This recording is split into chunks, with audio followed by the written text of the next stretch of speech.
We got friends from Colorado, Utah, and Boise. All in the house. All right, here we go. And rest. Sorry.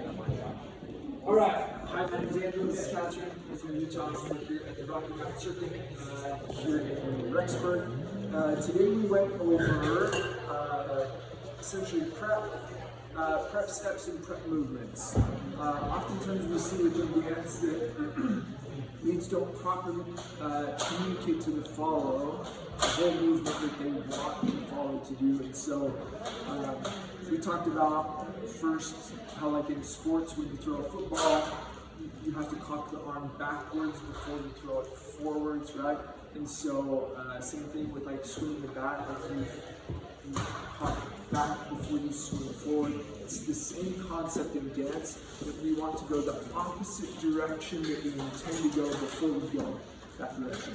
This is a lot easier for the followers to be able to track this and understand where we want to go. And so the most common place that this shows up is on one of these intermediate preps to a free spin, right? We worked on this for quite a bit in the beginning, but these are going to take a step out into the left with their left foot, and as they do so, they rotate their chest, which will also rotate the follower's chest. And then on that second step is where I'll flip the wrist to cause the follower to spin.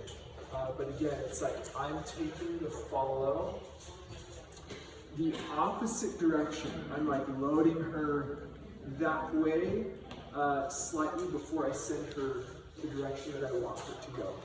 We talked about dips. Oftentimes we'll see leads will just kind of throw their follow into dips. Sometimes we see the follow throw themselves into dips, but the more proper way to communicate a prep move or a prep step is leads to take a breath upward first before you send down. The same thing would be the case when we do a sit dip. Again, I'm connected with one arm, but I can still take a breath up before I send her into the sit dip. Then we talked about leans and anchor dips. Oh yeah, the trust fall. So we went over, we did an outside turn into a sweetheart. This is all pretty basic.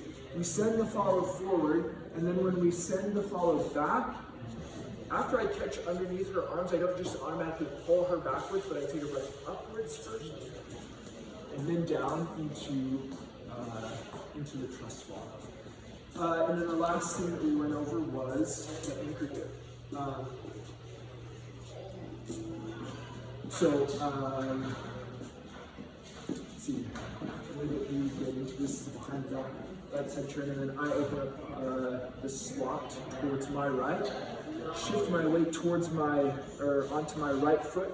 As the follow comes forward, I connect the back of my right hand to the back of her left shoulder blade, cock my right elbow up so she can duck her head under. I'm going to shift here. And then again, I go the opposite way that I intend to go by taking a breath upward and away before I send her into the air. And then again, to get out of this, I take my right hand onto her forearm, and I can prep her again by rotating my chest this way. So I'm going to rotate her chest that way, and then flick of the wrist to send her into a free spin. That's what we do. Great.